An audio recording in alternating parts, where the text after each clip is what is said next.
So this is wild. Imagine you're the top dog in a game, not just good, dominant. So dominant that no one dares to challenge you because, well, why bother? They know they'll lose. But one day for fun, you decide to stir the pot. You challenge the number 2 player. Not just challenge them, but try to bully them. You want to reshape the rules of the game to suit you. You're confident, you're untouchable, until you realize something chilling. The cards you thought you held? Yeah, you don't actually have them. And suddenly, everyone else sees it too. That's exactly what's happening with the United States right now in its escalating trade war with China. Not long ago, it looked like the US held all the global economic cards. But there was a fatal miscalculation, a mistake buried in history, that flipped the script. And that mistake was handing China the key to the global economy by pushing them to join the World Trade Organization in 2001. At the time, US policymakers thought they were playing 4D chess. They believed economic integration would lead to political reform, maybe even nudge China toward democracy. So they opened the door. But China didn't open up politically. Instead, it took that economic access and built an industrial machine. Chinese exports exploded. US manufacturing jobs, they vanished. It's estimated that between 500,000 and 2.4 million American jobs were lost. Whole towns and regions hollowed out. But here's the deeper question we have to ask. Was it China that stole those jobs? Or was it American capitalism that gave them away? See, outsourcing didn't happen because China forced it.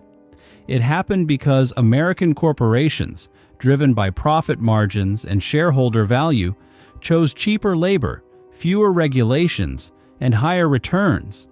And when those factories moved overseas, it wasn't Beijing making the decision. It was boardrooms in Chicago, New York, and Silicon Valley. In fact, according to trade data, U.S. imports from China jumped from $102 billion in 2001 to over $539 billion by 2018. During that same time, Chinese imports of U.S. goods rose only modestly, from $19 billion to around $120 billion. That created a trade imbalance of over $400 billion per year, but it also revealed a structural problem. America was consuming far more than it was producing. This wasn't just an economic shift. It was a political powder keg. These communities remembered.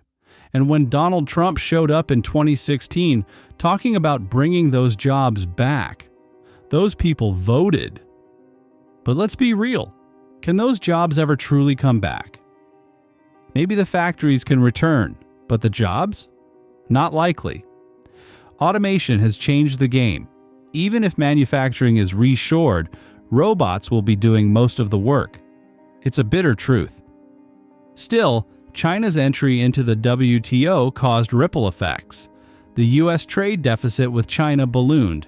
And worse, America outsourced so much of its production capacity that it lost the ability to make what it needs, especially in times of crisis. The pandemic was a stress test, and we failed. We saw just how fragile our supply chains were. A single disruption on the other side of the world meant empty shelves and skyrocketing prices at home. And that should have been the wake-up call. And so, when the Trump administration kicked off a trade war in 2018, it wasn't just a challenge, it was a gamble. Tariffs went up. China responded. The U.S. targeted Chinese manufacturers. China struck back at American farmers. Collateral damage everywhere. Now jump to 2025. Tariffs are back and even higher. First 10%, then 20%. And it's framed around fentanyl and national security. But let's call it what it is. An attempt to reassert dominance in a global game where the U.S. is no longer holding the strongest hand. China. They didn't blink. They took the hits. And then, when tariffs hit 34%, they hit back. Hard. a full tit for tat. US goods got slapped with 125% tariffs. America responded with 145%. And now, trade between the two countries is nearly dead. The WTO estimates an 80% drop. But the real story isn't the numbers, it's what they mean. We're watching a global realignment in real time. China, Japan, and South Korea, three major economies, have begun talking trade. Again, for the first time in 5 years. Joint meetings, joint press releases, joint possibilities. And the message? If the US is going to act like a lone wolf, maybe it's time we form our own pack. Meanwhile, other nations, Canada, the EU, countries across Africa, are gravitating toward China. Why? Because China is showing up, offering trade, stability, consistency, while the US looks increasingly erratic. We're also seeing a quiet but steady shift in where investment dollars are flowing. Infrastructure projects backed by China, through programs like the Belt and Road Initiative, are popping up in Africa, Southeast Asia, even parts of Eastern Europe. China's not just selling products, they're building bridges, literally and figuratively. Here's the scariest part. The US consumer, the everyday person, is going to feel this pain the most. Prices are already climbing. Chinese goods are getting more expensive. Other countries see this and raise their prices too. And small businesses? They're gasping for air, higher import costs, tighter margins, less room to compete. Many won't survive. Farmers are losing access to the massive Chinese market. That's a death sentence for many family farms. And tech giants like Apple? They're not bringing production back to the US. They're going to India or Vietnam. Ironically, the US government pulled back tariffs on electronics. Why? Because someone realized that a $1,000 iPhone might become a $3,000 iPhone. The consumer backlash would have been brutal. China, on the other hand, has been playing the long game. They've built an industrial fortress.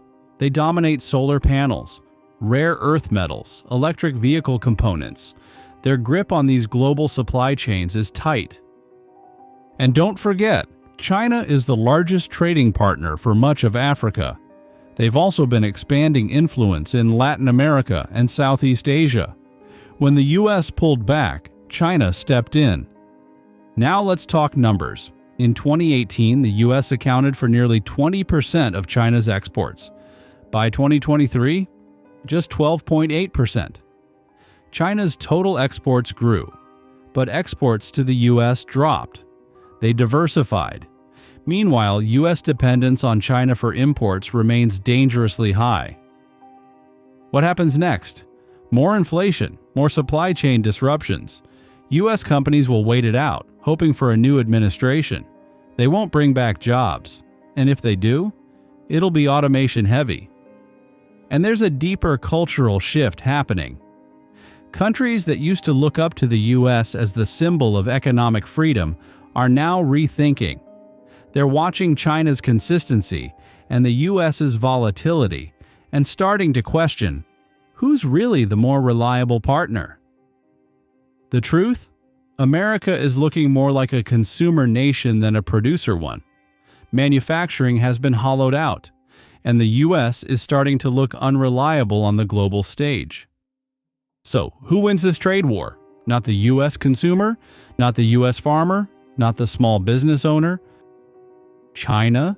They lose some export volume, but they gain global influence. Their economy weathers the storm. Their global partnerships deepen. Their leverage grows. The biggest loss? It's the myth of American economic invincibility. Once shattered, it's hard to rebuild. Can it be reversed? Maybe, but not quickly. Rebuilding a manufacturing base takes years. Rebuilding trust globally, even longer.